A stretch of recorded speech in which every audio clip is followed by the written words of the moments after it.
An electrical bulb 60 watt, ಇದು ನಿಮ್ಮ power, is used for 6 hours. Calculate the units of energy consumed in 1 day by the bulb. ಏನು ಹೇಳ್ತಾ ಇದ್ದಾರೆ, ನಿಮ್ಮ ಹತ್ರ ಒಂದು ಬಲ್ಪ್ ಇದೆ, ಅದರ ಪವರ್ ಬಂದು 60 ವ್ಯಾಟ್, ಅದರ ಟೈಮ್ ಬಂದು 6 hours. ಇದು ಸೆಕೆಂಡ್ಸ್ ಕನ್ವರ್ಟ್ ಮಾಡೋದಾ, 60 × 60 ಸೆಕೆಂಡ್ಸ್, ಸರಿನಾ? ಇವಾಗ ಪವರ್ ಕನ್ಸಂಪ್ಷನ್ ಏನು ಅಂತ ಕೇಳ್ತಾರೆ, ಆಯಿತಾ? ಸೊ ಕೊನೆಯದಾಗಿ ವರ್ಕಿಂಗ್ ಪವರ್ ಕನ್ಸಂಪ್ಷನ್ ಅಲ್ಲ, ಎನರ್ಜಿ ಕನ್ಸಂಪ್ಷನ್. ಎನರ್ಜಿ ಕನ್ಸಂಪ್ಷನ್ ಇದು ಮುಖ್ಯ, ಒಂದು ದಿನದಲ್ಲಿ ಮಾತ್ರ. ಅವ್ರು 30 ದಿನ ಅಂತ ಹೇಳಿದ್ರೆ ಇಂಟು 30 ಮಾಡ್ಕೊಬೇಕು ನಾವು. ಪರ್ ಡೇ ಅಂತ ಕೇಳ್ತಾರೆ, per day by the bulb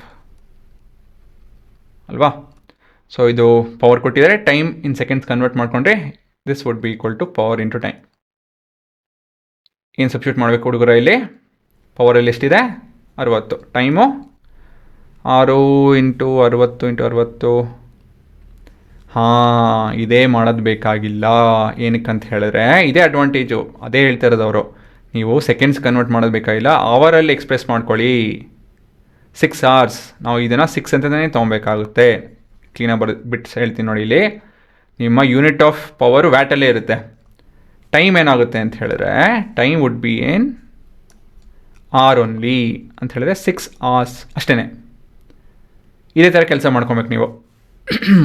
so this would B 3600 Wh ಅಲ್ವಾ? ಇವಾಗ ಇದನ್ನು ನಾವು kWh ಕನ್ವರ್ಟ್ ಮಾಡ್ಕೊಬೇಕು. ಹೇಗೆ ಕನ್ವರ್ಟ್ ಮಾಡೋದು? ಮಲ್ಟಿಪ್ಲಿಕೇಟಿವ್ ಐಡೆಂಟಿಟಿ ಕಾನ್ಸೆಪ್ಟ್ ಉಪಯೋಗಿಸ್ತೀವಿ ಅಂತ ಹೇಳಿದ್ರೆ, will multiply with 1000 and divide with 1000 Wh.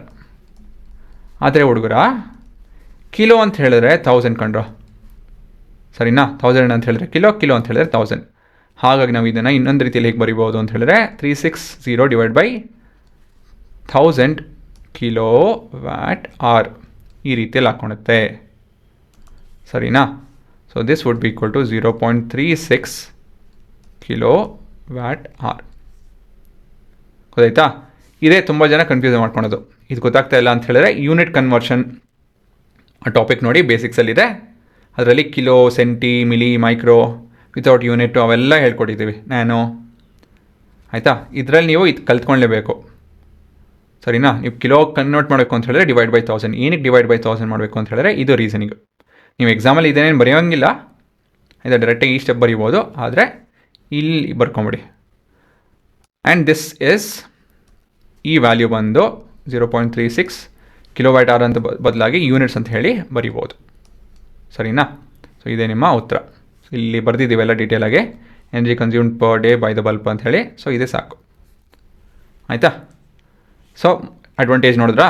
ಇಲ್ಲಿ ನೋಡಿ, ಸೆಕೆಂಡ್ಸ್ ನೀವು ಇಷ್ಟೊಂದು ಕ್ಯಾಲ್ಕುಲೇಷನ್ ಬದಲಾಗಿ ಪುಟ್ಟ ಕ್ಯಾಲ್ಕುಲೇಷನ್ ಆಗೋಯ್ತು ಇಲ್ಲಿ. ಸೊ ಅದೇ ಅಡ್ವಾಂಟೇಜು. ಇದು ಒಂದು ದಿನದ್ದು. ಸೊ ಇದೇ ರೀತಿಯಲ್ಲಿ ನಾವು 30 ದಿನ, ಒಂದು ಅಂದರೆ 1 ವರ್ಷ, ಒಂದು ಬಲ್ಬ್ ಬದಲಾಗಿ 10 ಬಲ್ಬು, 10 ಬಲ್ಬ್ ಬದಲಾಗಿ 10 ಬಲ್ಬ್ ಜೊತೆ ಒಂದು ಟಿ ವಿ, ಒಂದು 10 ಟಿ ವಿ, ಒಂದು ಇವಾಗ ನೀವು ಏನಾನ ಎಲೆಕ್ಟ್ರಿಕಲ್ ಅಂಗಡಿಗೆ ಹೋಯ್ತು ಅಂತ ಹೇಳಿ ಎಲ್ಲ ಆನ್ ಆಗಿರುತ್ತೆ, ಎಲ್ಲ ಟಿ ವಿ ಆನ್ ಆಗಿರುತ್ತೆ ಅಲ್ವಾ? ಸೊ ಅಲ್ಲಿ ಎಷ್ಟು ಎನರ್ಜಿ ಕನ್ಸಂಪ್ಷನ್ ಆಗ್ತಾ ಇರುತ್ತೆ. ಸೊ ಪ್ರಾಕ್ಟಿಕಲಾಗಿ it is not possible to express in ಜೌಲ್ಸಲ್ಲಿ ಎಕ್ಸ್ಪ್ರೆಸ್ ಮಾಡೋದಕ್ಕಾಗಲ್ಲ. ಹಾಗಾಗಿ ಯೂನಿಟ್ ಉಪಯೋಗಿಸ್ತೀವಿ ಅಲ್ವಾ? ಸೊ ಇದು ಎನರ್ಜಿ ಕನ್ಸಂಪ್ಷನ್ ಮತ್ತೊಂದು ರೀತಿಯಲ್ಲಿ ಎಕ್ಸ್ಪ್ರೆಸ್ ಮಾಡುವಂಥ ಯೂನಿಟ್ಟು.